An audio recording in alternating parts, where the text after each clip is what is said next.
Descontamine-se. Graça pura.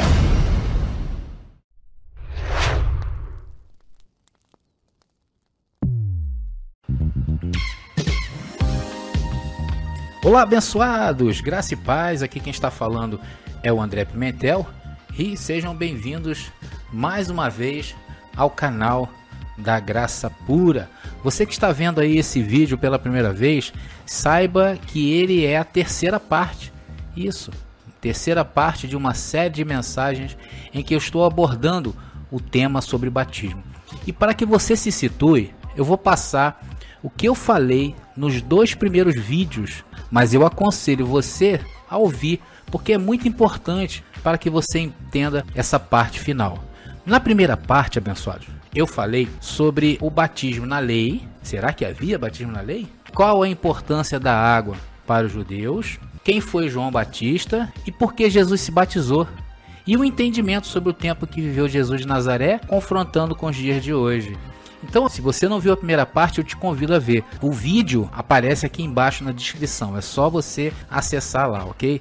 Na segunda parte, eu abordei o batismo realizado dentro das igrejas, como eu também mostrei a diversidade de entendimentos que há sobre este assunto lá dentro do sistema religioso. Eu não somente falei sobre batismo, eu falei daquela passagem de Efésios 4:5, em que fala que há um só Deus, uma só fé e um só batismo. E ao olhar o sistema religioso, será que a gente vê isso? Será que a gente só vê somente um Deus, uma só fé, um só batismo? Então, não percam, abençoado. Também na descrição aqui, tá? Se você não viu, veja, ok? Vamos então, a partir de agora, mostrar o entendimento do batismo em graça. A terceira parte que eu considero a cereja do bolo.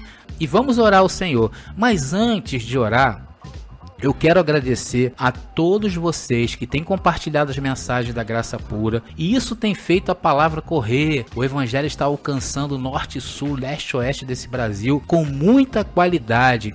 E o principal que é alcançando o objetivo, que é despertar os filhos de Deus e sair do sono da religião e se tornar um membro ativo do corpo de Cristo. Venha ser um membro ativo do corpo de Cristo. Chegou o tempo de não ser mais um mero espectador, sentado numa cadeira, escutando e não participando das coisas do Evangelho. Venha se tornar uma igreja ativa, exercendo livremente o seu dom no corpo de Cristo. E as mensagens da Graça Pura, elas têm esse objetivo, abençoados, de te livrar dos homens maus e perversos, que com suas gaiolas e prisões, tentam a todo custo aprisionar os espíritos livres de Papai Deus. E te mostrar que você tem um dom e principalmente exercê-lo de maneira livre. Olha, eu tenho recebido alguns abençoados que me adicionam no Zap com muitas dúvidas, com muitas sugestões também. Olha, tá sendo lindo o convívio com vocês lá no WhatsApp, abençoado. Eu quero muito agradecer a Deus pela vida de cada um que me adiciona no WhatsApp. Então, tem abençoados que fazem sugestão, tem abençoados que criticam, e isso é muito bom, críticas construtivas, e isso é o corpo de Cristo se comunicando. E teve um abençoado em especial que me acionou no Zap e disse: olha, André, ninguém até hoje falou dos anjos que estão a serviço dos filhos de Deus na terra, só falam dos anjos do mal. E aí eu falei assim: abençoado, é verdade, né? E até falei, porque eu acho que dá mais audiência, né, os anjos do mal. Mas então o Senhor me entregou uma mensagem que eu estarei desenvolvendo essa semana e que no fim dessa semana eu vou trazer para vocês. E a mensagem tem o seguinte tema: os anjos do bem. E eles, abençoados, existem, e glória a Deus por isso, pelos anjos de bem. E o meu WhatsApp está agora no vídeo aparecendo. Quem quiser aí me adicionar, fique à vontade e venha fazer parte da família da fé da Graça Pura. Agora sim, abençoados, vamos à oração e entrar na terceira parte desta linda mensagem libertadora. Eu declaro a mente de Cristo ativada na nossa mente, para que possamos entender as coisas do Espírito e que os olhos sejam iluminados nessa mensagem. Que eu seja um canal fiel da sua palavra, Senhor, e que com humildade sirva a sua amada igreja espiritual e meus irmãos na fé. Muito obrigado, Senhor, por esta linda oportunidade. Vamos agora conhecer, abençoados, o verdadeiro batismo. Primeiro, eu quero deixar bem claro que eu não estou, vou falar isso mais uma vez, eu não estou querendo convencer ninguém a nada. Eu estou expondo a palavra e cada um tire as suas próprias conclusões. O convencimento não vem de nós. Eu até queria ter esse poder de convencer você, porque eu sei que é bom, mas não funciona assim. É dom de Deus e Ele dá a quem quer. Como eu já expliquei que o batismo, o primeiro tema, né, a primeira parte, o batismo de Jesus de Nazaré em seus dias, andando como homem na terra, não foi um batismo cristão. Porque o cristianismo só se deu depois da cruz. E nem muito menos Jesus era católico, era evangélico. Jesus não era cristão. Jesus de Nazaré era judeu e praticante da lei do judaísmo. E esse assunto se tornou muito difícil de se trazer à luz. Por quê? Porque isto está doutrinado em nossas mentes, sendo que somente uma intervenção divina através do dom para que os abençoados possam ter entendimento e ser iluminados. Hoje, o entendimento é esse. Para ser conhecido como cristão, você não precisa de nenhum destes batismos. Por quê? Os batismos de hoje dentro dessas igrejas dá muito dinheiro. E estas religiões, como eu tenho falado, são bastante poderosas e ricas, né? Voltando a falar, nem os discípulos que andavam com Jesus de Nazaré foram chamados de cristãos, sabia? Quer ver, abençoados, que eles não foram chamados de cristão quando Jesus estava vivo? Em Atos capítulo 11, versículo 26, relata o seguinte: durante um ano inteiro, eles tomaram parte nas reuniões da comunidade e instruíam grande multidão, de maneira que em Antioquia é que os discípulos, pela primeira vez, foram chamados pelo nome de cristãos. Então, abençoados, somente em Atos capítulo 11 que se ouviu a palavra cristão. Mas André, tem um texto lá em Marcos, no capítulo 16, verso 16, que diz assim: quem crê e for batizado será salvo, mas quem não crê será condenado. Se você está falando que não devemos nos batizar desta maneira, por que Jesus, lá em Marcos 16, falou dessa maneira? E agora, né? Olha, você me botou aí numa questão bastante interessante. Abençoados, primeiro, para refutar uma possível mentira bíblica, somente com uma verdade, ok? Vocês concordam comigo? Para a gente refutar uma mentira bíblica, somente com uma verdade. Então vai a verdade para vocês. Vocês sabiam que Marcos, no capítulo 16, a partir do verso 9, foi acrescentado? Isso mesmo que vocês estão ouvindo, senhores. Esse verso que acabei de ler ou de falar que existe, e todos do 9 ao versículo 20 de Marcos 16, foram inseridos em vários concílios de teólogos católicos. Abençoado, isso quer dizer que Marcos capítulo 16, versículo 9 em diante, não existe nos manuscritos originais da palavra, ok? Eu não vou entrar nesse detalhe, tá? Porque senão o vídeo vai ficar muito longo. Mas na internet, é só vocês procurarem debates infindáveis sobre o assunto. Eu inclusive deixei alguns links aí embaixo para que vocês vejam algumas referências que eu tenho visto sobre esse acréscimo. Então, os senhores que guardam com afinco do verso 9 ao 20 de Marcos capítulo 16, não está escrito, alguém acrescentou. E em um universo que vale tudo, que é o das religiões, eles irão te provar por A mais B que existe sim. O André está errado. Existe sim, abençoado. Não é eu que estou errado. Está lá e as referências estão aí, ok? E isso também afeta, presta atenção no que eu vou falar, isso também afeta diretamente aos preteristas, aos milenistas, que creem que Jesus voltou no ano 70, depois de sua morte. Por quê? Porque eles se baseiam ali em Marcos, a partir do versículo 9, para as suas teorias. Eu não vou entrar também em detalhe, ok? Tá bom, abençoado? Não vou entrar em detalhe, isso é uma coisa para frente, a gente vai falar muito sobre a volta de Jesus, sobre essas coisas todas, porque eu vejo que é um assunto também que as pessoas me perguntam muito sobre isso. Futuramente estarei trazendo aquilo que o Senhor tem colocado no meu coração, dentro do Evangelho da Graça, sobre a volta de Cristo. Vamos voltar aqui, abençoados, vamos voltar aqui para o batismo. Bom, se esse batismo que pratica o sistema religioso for verdadeiro, ou seja, com Jesus de Nazaré ainda em vida, logo esse versículo passa a ser verdadeiro. Presta atenção, ele passa a ser verdadeiro. Se aquilo lá que eles fazem, o batismo em água, for verdade, for uma coisa verdadeira, esse versículo aqui passa a ser verdadeiro. 1 Coríntios, capítulo 15, versículo 16 e 17. Porque se os mortos não ressuscitam, também Cristo não ressuscitou. E se Cristo não ressuscitou, é vã a vossa fé e ainda permaneceis nos vossos pecados. Eu vou fazer uma pergunta bem básica. Jesus Cristo ressuscitou para você?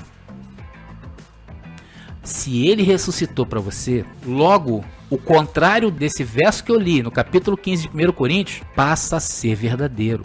Anotem bem esse verso que está aí disponível para vocês. Pois ele começará a nos dar clareza sobre o nosso verdadeiro batismo. Se ele ressuscitou, a nossa fé não é vã. E não estamos mais em pecado. E ele ressuscitou. Abençoados, ele ressuscitou. E cadê os pecados? Onde estão os pecados? Ele levou sobre si. Só que hoje, o sistema religioso, você frequenta um lugar desse, vão te colocar pecado, abençoado.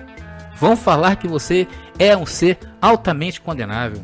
A questão pecado, eu também já abordei em vários temas aqui do canal. Eu também estou deixando aí embaixo uma descrição que fala sobre essa questão de pecado, né?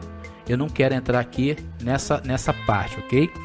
E se somos cristãos ressuscitados, não temos nada a ver com a lei. Se somos ressuscitados, a única coisa que temos a ver com Jesus de Nazaré foi somente aceitar a sua vida, o seu estilo de vida, que foi substituída pela minha e pela sua.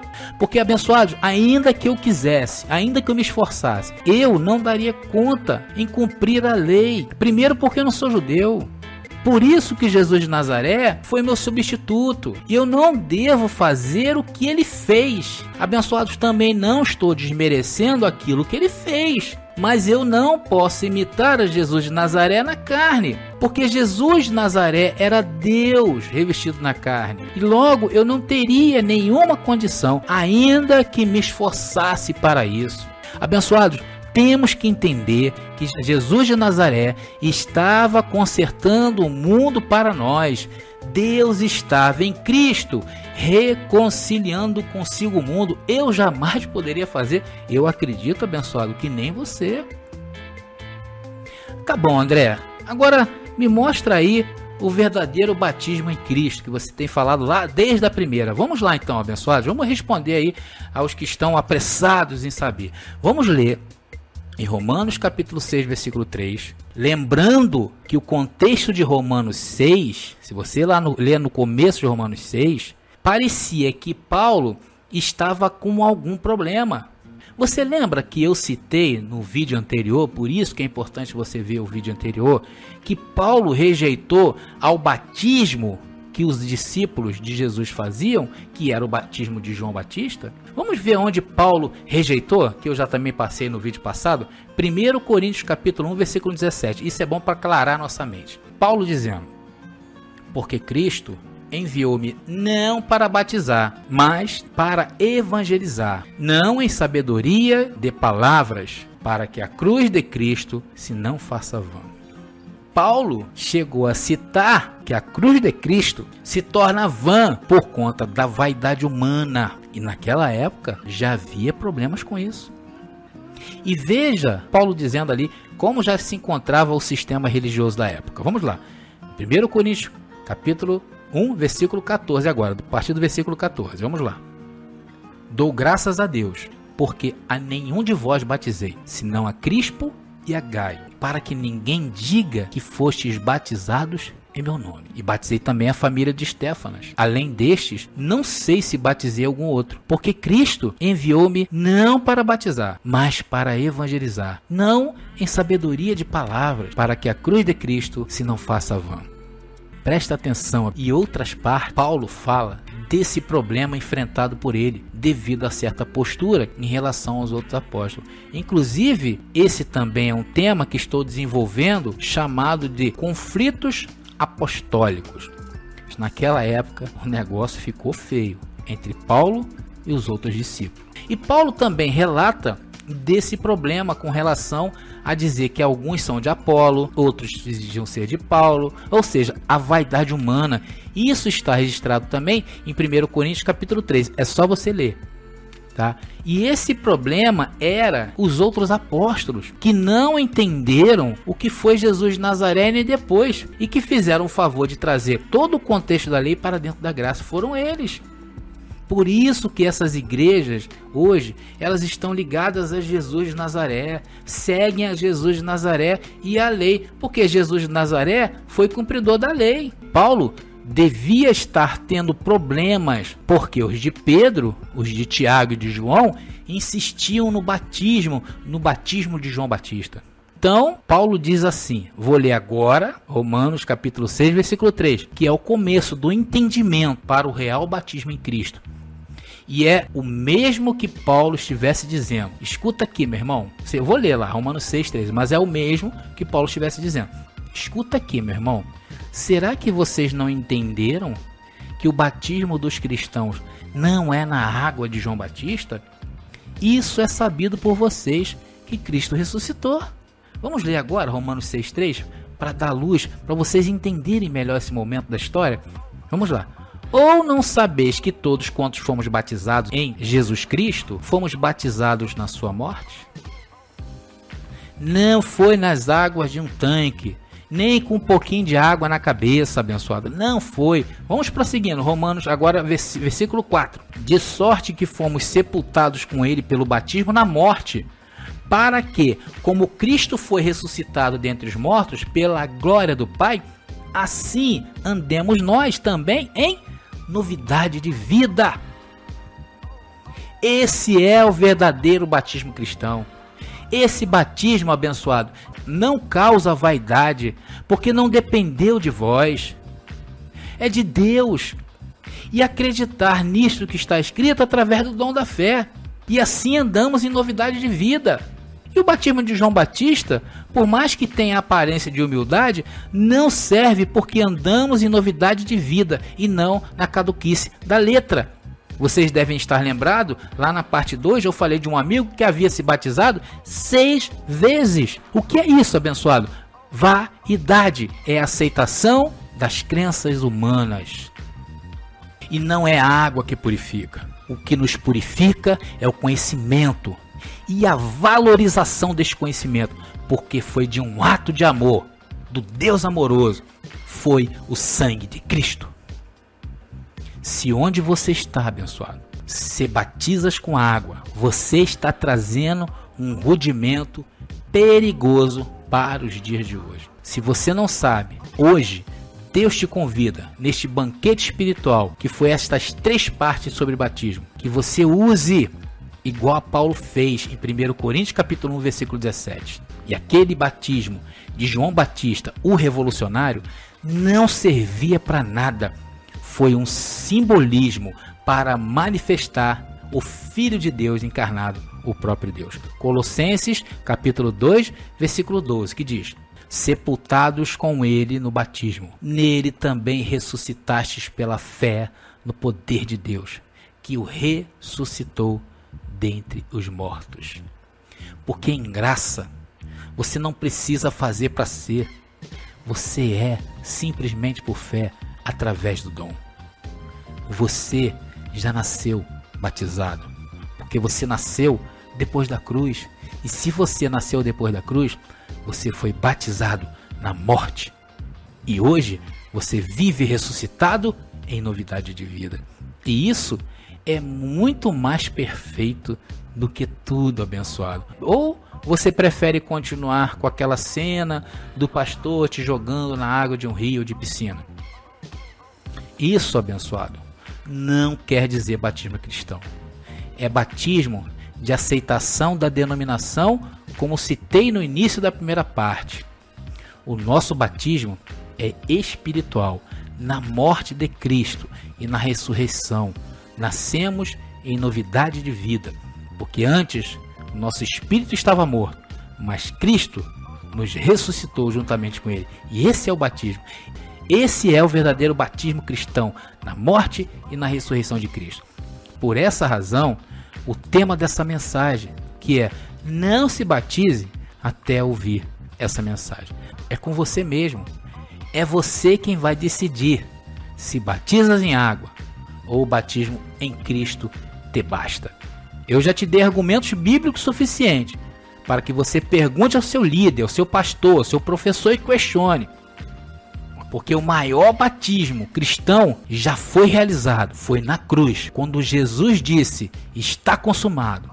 Neste exato momento, todos os filhos de Deus que já existiram no passado, que estão existindo no presente e que existirão no futuro, foram mortos em Cristo, e no terceiro dia, milhares de bilhões de filhos de Deus ressuscitaram para viver a plenitude dos tempos, a graça de Cristo. Sejam bem-vindos à graça pura, porque essa é a graça. Saber que em Cristo estamos batizados em sua morte e ressuscitados sem pecados, sem mancha, santo, irrepreensível, sem rugas.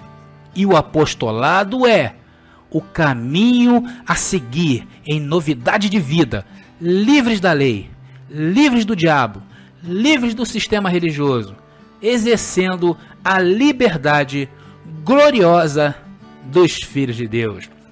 Graça e paz, eleitos, e até o próximo vídeo.